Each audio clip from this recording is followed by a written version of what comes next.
Mom and Dad were both so angry, but they're saying they'll forgive you if you apologize. What? Why should I be the one to apologize? I don't think I'll be able to get along with people who would say that. I'm never going to see them again. Don't be stupid. If that's what you're saying, I'm divorcing you.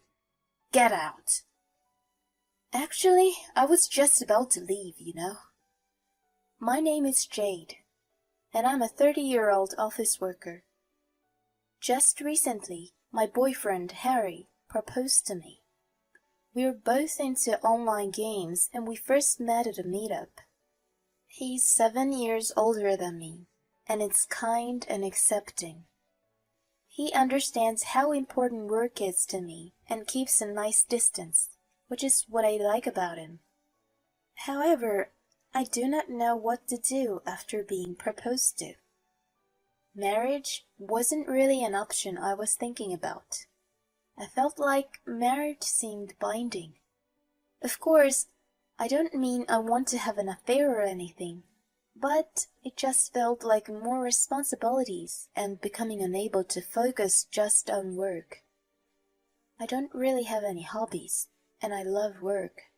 Working makes me feel good. I generally don't know what to do on days off.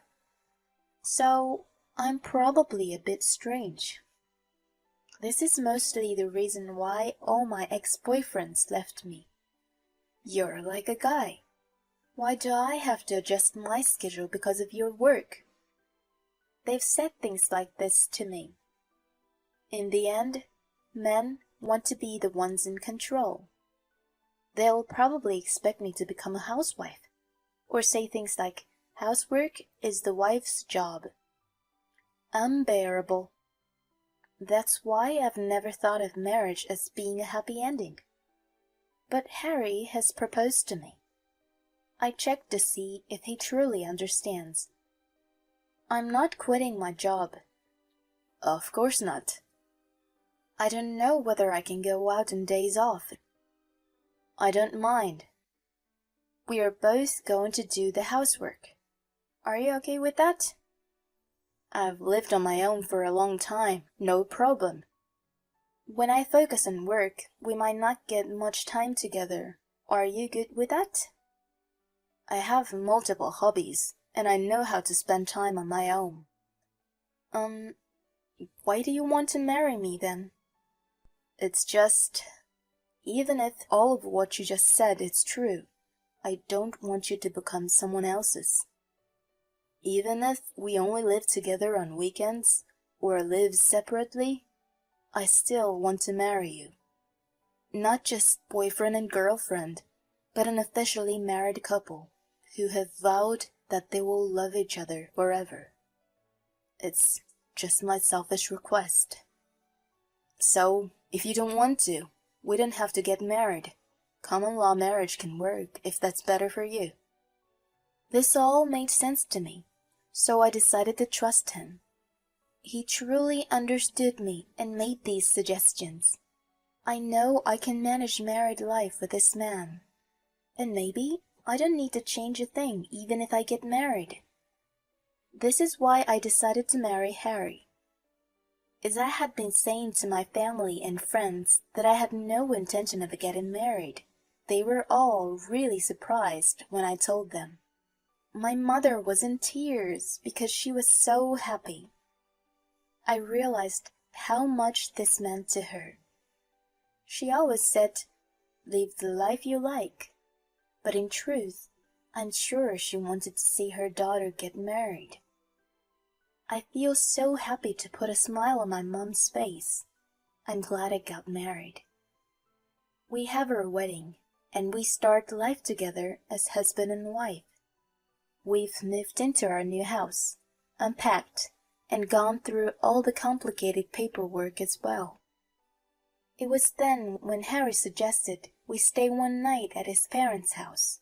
It seems relatives are gathering this Saturday.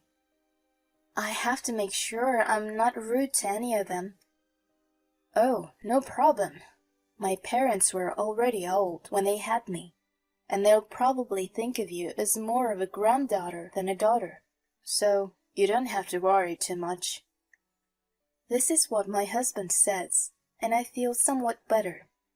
I did want to probably say hello to my in-laws after the wedding, so I agreed to Harry's suggestion to attend the gathering. I had no idea what was about to happen. I call my mother and ask her whether there is anything I should be careful about at their house. I was cautious because I knew that all the relatives were coming. Since my dad died when I was young, my mom has taken care of me on her own. I love and respect her so much. When I have concerns, I always speak to her. I should take an apron with me, right? Yes, it might not be good to help with the preparation too much. So ask them if they need help. And if they say yes, you should be ready to do what they ask. Don't forget to bring some gifts with you either. Okay. Thanks, Mom. After speaking to her, I feel so much better. This is going to work. On the day we're going to Harry's parents' house, I feel completely ready. Harry drives, and in about 40 minutes, we arrive. It's been since the wedding that I am seeing my in-laws and the relatives. Harry says they're all looking forward to seeing me. I have no worries anymore, and I'm excited. Once we are at the house, it seems the relatives are already there. I can hear them chattering inside, and they may already be dining. I follow my husband into the living room. "Oh, you're here. Come in, come in." "Sit down and we can toast one more time." Harriet's parents are already slightly drunk and they look cheerful. We sit down and have our drinks. I hand the gift I brought to Harry's parents. "Oh, thank you so much. Is there anything I can do to help?" As I say this, I take my aprons out of my bag. No, there's no need. You just sit here and enjoy." "Okay, thank you." Neither of Harry's parents asked me to help with anything, and say I should enjoy the dinner. I am a little surprised. Both of them are quite old. Harry's mother is 68, while his father is 72. As Harry said, they may be treating me as if I'm their granddaughter. These thoughts go through my head, and we continue dinner, when it happened. "Here's another beer." "Thank you. The wedding was wonderful, wasn't it?" Harry's mother comes over to me and starts talking about the wedding. "Oh, thank you. If I had one complaint, it would be about your mother, though." I'm sorry. What do you mean?" "Well, the scar on her face. It's tough to look at." "Excuse me?" "It kind of ruins the feel of a celebration, doesn't it?" "Well, she was hiding it with makeup, but it did stand out. If I had a scar like that, I'd never attend the wedding." I couldn't believe my ears. Harry's mother was insulting my mom. Then her husband steps in and adds his comment. "Well, I guess it can't be helped because you don't have a father. It would be wrong to have neither parent at the wedding. So, even if she's scarred, she'd have to attend even though she knows how embarrassing it is." Unbelievable. What on earth are these people saying? My mom's scar is the result of an accident. When my dad drove when I was a child, Mom would sit with me in the back seat for my safety. However, a speeding car from the opposite lane came crashing into us. And though my dad cut the wheel, He crashed into a pole and died there and then. Mom came on top of me to protect me, but a piece of glass from the front window was stuck in her face, and she was terribly injured. It seems Harry's parents do not know about this. I look at Harry. I've explained everything to him, so he knows how my mom got the scar. Harry looks uncomfortable, looks down at the food, and starts eating. You're not going to defend me? I am completely disappointed at him. Your wife's mother is being made fun of, and you're not going to take your wife's side? And as for my in-laws? Completely out of the question. It's unthinkable. They are laughing and making fun of my mother in front of the relatives. I could not let this pass. Excuse me, why would you say something like that? Didn't you even consider for a moment why my mother has that scar? Maybe they didn't expect me to snap back at them, but they seemed to be in shock. The relatives are suddenly all silent as well. She got it trying to protect me during the accident where we lost my dad. If she hadn't saved me, I may have been the one who got injured, or I may have even died. Making fun of people's scars without even knowing what they went through? This is unbelievably childlike. I'm sorry, I'm going home. The relatives all look uncomfortable, and my in-laws are turning red. Harry is staring at me with his mouth wide open. I stand up and leave the house. I catch a cab, head to the station, and take a train home. Once I'm home, I decide to gather my things and prepare to leave.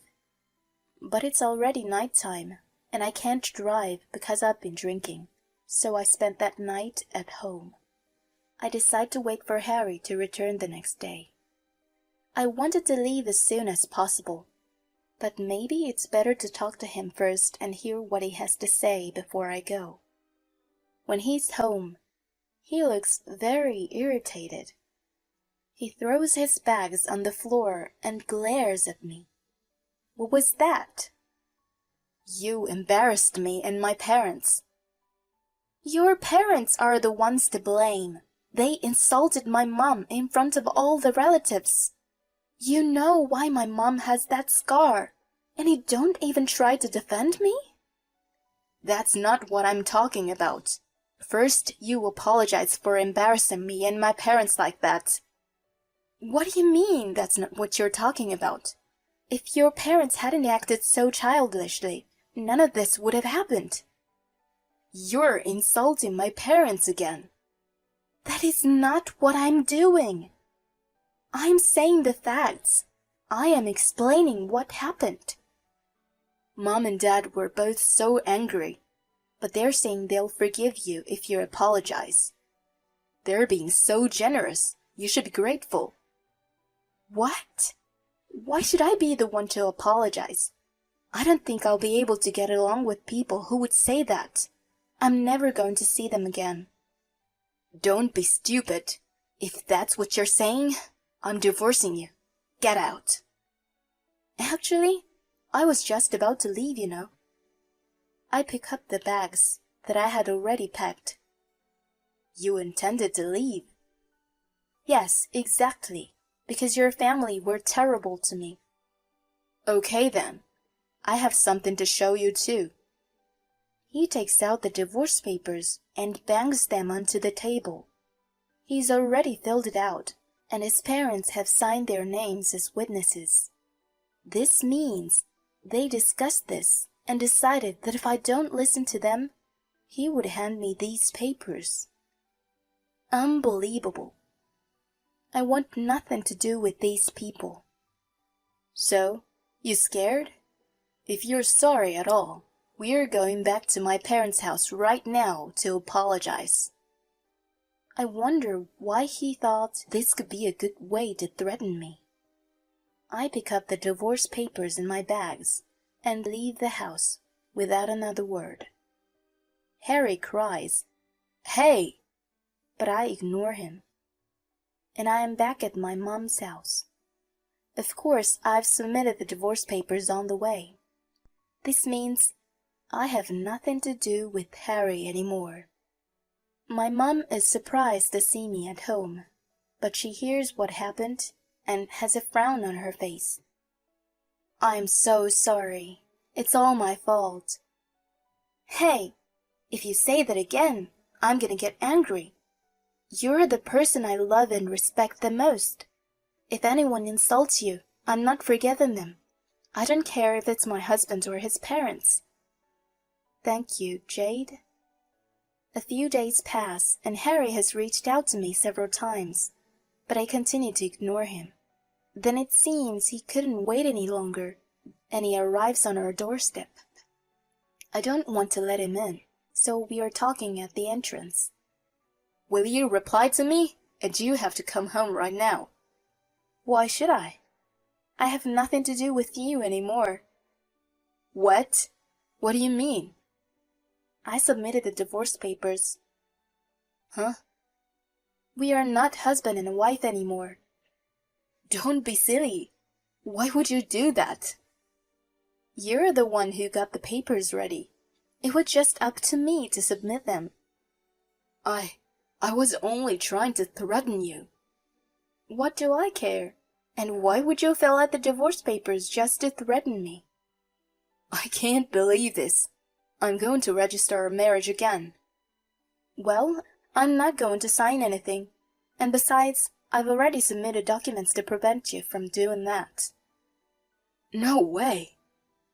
Harry suddenly seems to have lost his strength. Please, can you reconsider this? We were in love. You know, that's not the reason why you want to continue our marriage, is it? What? You want me to take care of and nurse your parents, right? Harry freezes. You can tell he hadn't expected me to be saying something like this. Your parents, they seem to have sore legs and a sore back. They're quite old now, so you wanted a wife who can take care of them, right? Otherwise, all the responsibility would be yours, because you're their only son. Harry is completely shook up. I just... And he's suddenly angry. Okay, fine, you know. Then you're coming back right now. No way. Why should I take care of your parents? They have nothing to do with me anymore. Shut up, shut up! I'm taking you home no matter what. You think you can threaten me? I'm being serious. I'm coming here again. As Harry says this, a man appears behind him. I look at the man and I'm startled. The man speaks to Harry. What do you mean by what you just said, sir? Huh? Who are you? Oh, forgive me. The man shows Harry his badge. Police? Are you a real cop? Yes, I patrol around this area undercover. I can call help right now if that's easier. No, thank you. Are you stalking this woman? No, I'm her husband. Her husband? But it seems she's in trouble. He's my ex-husband. We're divorced, but he's stalking me. What are you saying? Can you please explain? Sir, I would like to ask that you come to the station with me. No way. I just wanted to talk, but I'll come another time. Panicking, Harry runs away. Jade, are you alright? You shocked me, Mitch. I didn't expect you to turn up like that. The policeman is Mitch, and we've been friends since we were children. I've recently been assigned to the station near here. Really? Good thing you are patrolling. Thanks. No, I actually received a call from your mom. Huh? I look inside the house and see my mom smiling at me. She lived on her own, right? So I was worried and decided to stop by once in a while. Really? I didn't know. We decided together that we'd surprise you when you come back. Did you? After that, we go to the living room and talk about everything that's been going on. I tell Mitch about what happened with Harry. Mitch says I should post a restraining order, so I do so straight away. Thanks to this, I am able to completely end my relationship with him and his family. By the way, according to a mutual friend, it seems Harry's parents now have a very tough time with their sore back and legs. And Harry is nursing them while working as well. He is unable to get married again and spend his days just working and nursing his parents. Serves him right. As for me, I'm enjoying my work. But there has been one small change. My childhood friend has become my husband. Right now, I live happily with my husband and mother. The in-laws are unbelievable. How can they say something like that? It's not even about them being too old to understand or anything like that either. I can't believe Harry wouldn't even say something about them. I'm glad Jade was able to leave them. Good for her that she's now married to someone who truly understands her. Congratulations. I hope she lives happily ever after with her family. Thanks for sticking around until the end. Please subscribe to our channel if you enjoyed this video, and see you in the next one.